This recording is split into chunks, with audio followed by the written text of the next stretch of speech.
Yan. Good morning po sa ating lahat. Perfect morning, Coach Lisa. Salamat po sa pag-introduce. Maraming salamat po sa mga nandito ngayon sa Zoom and mamaya po sa ating live po. Sana po panood niyo po itong ating topic which is meal replacement shake versus protein supplements. Ayan.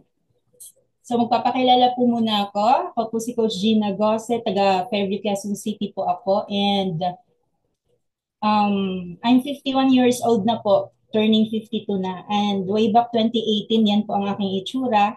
Hindi po magandang aking lifestyle before Herbalife po. 2018, 189 pounds. And marami pong hindi magandang nararamdaman sa katawan dahil po napapaligiran ako ng temptation sa work ko. Yung aking trabaho before, dati po akong food court manager. So marami pong pagkain doon sa food court. And libre lang, kaya wala pong tigil, walang preno ang bibig kumain ng kung ano-ano. And hindi po masyadong active ang lifestyle, sedentary po. Lagi pong nakahiga, nakaupo. Lagi nanonood ng mga kung ano-ano. So, wala pong masyadong maganda before Herbalife po sa aking buhay. But everything changed po nung na-introduce siya sa akin ng friend ko. Kananay ko po siya sa school. And lahat po ng mga hindi maganda napalitan ng maganda. So yun ang kagandahan sa Herbalife.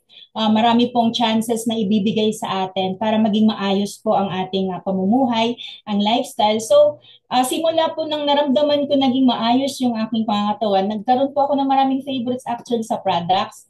Lahat ng products trinay ko, but sa dami ng products, meron ko talagang favorite. At isa sa mga yon ang Nightworks, Herbalife line, meron din NRG, dahil nga tamad akong kumilos, and of course, Mega Garlic. So napansin niyo po, puro heart health po products ang aking tinitake dahil doon po ako mismo may problema. And ang kagandahan doon talagang ibang energy po ang binigay, na boost ng todo yung energy ko at hindi ko po aakalain na tatakbo po ako ng ilang kilometro, kaya ko pa pala sa age ko. So yun pong kagandahan sa Herbalife kasi talaga pong mai-improve ka po. At hindi lang inner ha, hindi lang inside, hindi lang emotional. Lahat po ng aspects ng life mo, babaguhin po ni Herbalife Nutrition. So hindi ko po ma-imagine yung life ko kung talagang hindi ko po siya na-discover o hindi po na-introduce sa akin ng friend. Kaya pasalamatan niyo po yung mga taong lumalapit sa inyo at nag-i-introduce. Huwag niyo pong isiping kalaban niyo sila or another gastos na naman. Dahil na-explain po kanina ni Ms. Cecil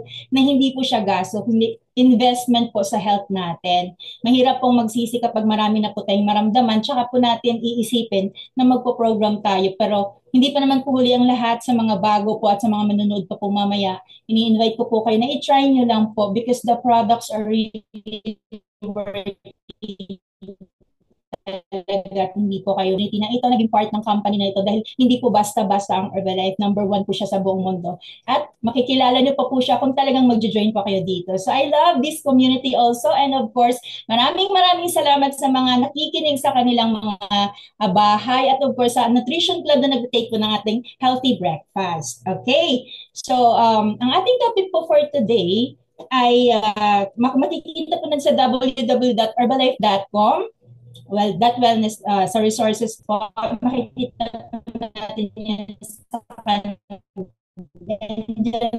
sa screen. Supplements, when to use one over the other. Ito po ay article ni Susan Bowerman, our Senior Director Worldwide Nutrition Education and Training, at nilabas po ito ng October 2022 po.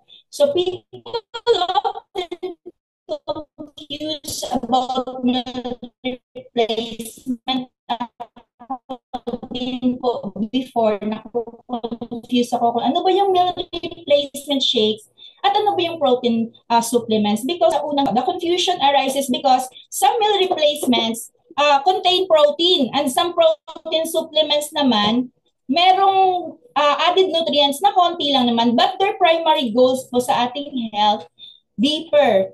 So let's dig deeper po sa ating topic for today. So in definition po sa next slide, titignan po natin na meal replacement shakes are defined as a balanced nutrition. So meron siyang carbs, meron siyang protein, meron siyang fats, meron siyang vitamins and minerals. So pasok po yung ating F1 formula shake dyan ng Herbalife Nutrition. This is designed para palitan ng isang buong meal. So complete meal siya kumbaga. Hindi siya isang nutrient lang ang content doon. Sa next part naman po, ang definition naman ng protein supplements, usually po powder po ito. Meron siyang content na whey, na casein, na soy, at plant-based po usually ito at concentrated source siya ng protein. Targeted po ito for muscle repair, recovery, and dagdag protein intake lang po ang kino-cover nito. So minsan nasa mga plant-based na mga products, usually ang nuts and seeds nandun din. Even rice po, meron po yung protein. Kaya marami po tayong magiging source ng ating protein supplements. Marami din po tayong pagkukuhanan. Okay. Next po. Bakit kailangan natin ito? Bakit kailangan natin silang dalawa? Ang meal replacement po ay nagagamit for weight management dahil nakokontrol po natin ang calories. So para din po ito sa mga taong walang oras kumain ng full meal kung on the go po palagi. So napaka-beneficial po ng meal replacement sa mga taong nagmamadali. And pwede din po ito sa mga may medical conditions or recovery. Gaya ko nga po noon na lagi po akong nanghihina, lagi po akong may hindi nagagandang naramdaman. Ito po ang bagay sa akin. But for, sa next slide po, sa protein supplements, kailangan lang naman ito ng mga nagbi-build ng muscle o nagre-recovery. Ayan. So, kulang sa kunyari sa protein ang diet. Ayan. So, kailangan niya mag-supplements. At kailangan to ng mga athletes, yung mga taong may active lifestyle o kahit seniors po, nahirap kumain ng protein dahil hindi na po siguro makangata, hindi na kompleto ang ipin. So, kailangan na ng supplementation po ng protein. Okay, next po. Anong age kailangan ito? Sa meal replacement po, recommended po ito for adults na 18 pataas, na may busy lifestyle o may health program. 18 pataas lang po. But dito po sa kabila, sa supplementation po ng protein, pwede ito sa teens pataas, lalo na kung active siya sa sports or sa mga adults na active and even seniors din. Basta may tamang guidance po from professionals. So may nakakaalam po ng mga trained na mga coaches. Next po. Kailan natin kailangan ito? So, ang meal replacement shake, kailangan natin kapag hindi makakakain ng full meal. Kaya nga po replacement, pamalit po sa ating full meal na hindi po natin nagagawa dahil sobrang busy ng ating life. Ayan. So, dito naman sa supplementation, kapag specific na protein boost ang kailangan, kunyari nagbi-build ka po ng muscles, kailangan mo talaga ng protein supplementation at kung ano po ang kailangan para maging maayos po kanyang inyong health po palagi. Sa next slide naman po, ano ang dapat hanapin sa isang meal replacement? Ayan. Para po malaman ninyo, kompleto po yung inyong meal replacement na tinitake, kapag bibili o pipili kayo nun, tandaan na kailangan meron siyang balanced nutrition, kahit carbs, protein, healthy fats, vitamins, minerals, dyan po pasok ang ating Herbalife dahil kumpletong-kumpleto po siya. And of course, adequate fiber daw, number 2. Kailangan may 3 to 5 grams ng fiber siya per serving for good digestion ng ating shake. Merong 9 grams of protein yan. Ayan. Sa fiber, meron siyang 3 grams. Sa protein content, kailangan 15 to 25 grams per serving para busog at may sustansya po tayong makukuha. And of course, controlled calories po, around 200 to 400 calories per serving. Depende po sa goals. Kung weight loss po, kailangan mas mababa.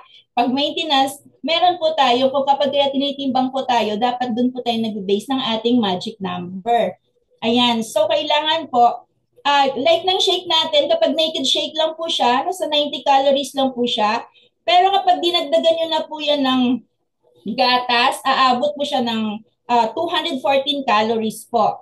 So ayan, so depende po yan sa need ng bawat tao kung ano po yung kanyang idadagdag doon sa shake. But kapag plain lang, 90 calories na siya per serving. Low sugar po dapat ang ating bibilhin. Ayan po. Nakita niyo naman po na low GI ang shake. Ayan, kaya wala po tayong ipag-worry sa sugar or artificial sweeteners na ilalagay doon. And clean label po, kailangan pure, simple, or clear, walang unnecessary additives. So just pure products lang na may with high quality po. Okay, next. Ano ang dapat tandaan? Ang meal replacement ay balanced nutrition substitute lang po. Ayan, so nakikita natin, kompleto siya. There is goodness in a glass. Merong 30%, 40%, 30% na kumpleto po lahat ng ating pangangailangan sa ating diet everyday. Pero ang protein supplement naman ay dagdag protein na lang po. Hindi siya complete meal. All protein na siya, add-on lang po siya kumbaga. Sa next slide naman po, kailan delikado po ang meal replacement or ang protein supplements? Kung palaging ito lang, kulang ka sa fiber at iba pang natural nutrients, kapag ang replacement po, hindi kagaya ng Herbalife shake na kompleto, kapag ang product mo po ay kulang, delikado po ito dahil hindi magkakaroon ka po ng malnutrition, hindi makukompleto ang iyong pagkain. And of course, kapag protein supplement, sobra ang protein intake, maaaring magdulot ng stress sa kidney. Bakit po? Dahil mag-i-increase po siya ng urination, at kapag minsan nagkakaroon po ng dehydration kapag hindi balance po ang fluid intake natin. Kaya yung mga coaches natin nagbibigay po talaga ng 3 to 4 liters po ng water intake. Tapos kasi po, kapag kaya nade-dehydrate po, when the body breaks down excess protein, nagproduce po siya ng urea. Yun po yung waste product na needs na i-filter ng ating kidney. Kaya nangangailangan po siya ng maraming water talaga para ma-process po ito sa ating katawan. Ayan, para ma-minimize din po ang pagiging delikado nun, choose products po na talaga pong pasok po sa mataas na quality at the same time po, nasa GMP po siya na process. So, nandyan po pasok ng herbal nutrition dahil number 1 po tayo in the world. And sa next slide po, kailan naman sobra kapag gumamit tayo neto?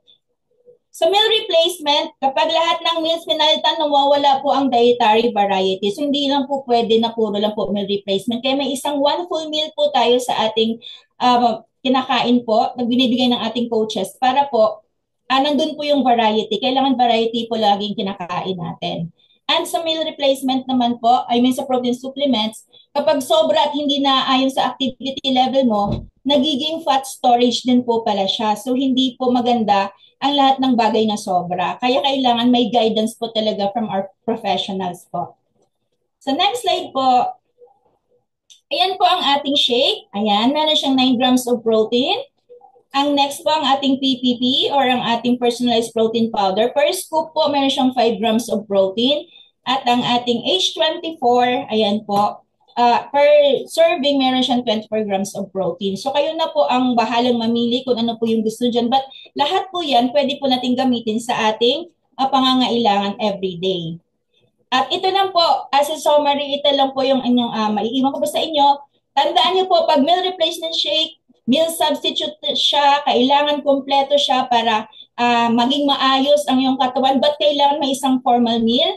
And of course, ang protein supplement, add-on lang siya na protina na kailangan hanapin nyo ang magandang quality. And of course, real food pa rin ang pinaka-importante dahil iba pa rin po ang pagkain na talagang galing po talaga sa natural source. At mas masarap po siya kapag pinipray po natin sa ating mga lamesa at yun po ipapakain natin sa ating mga anak.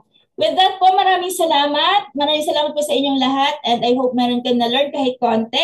Thank you so much for listening and see you all again next time. Back to you, Coach Liza. Ayan,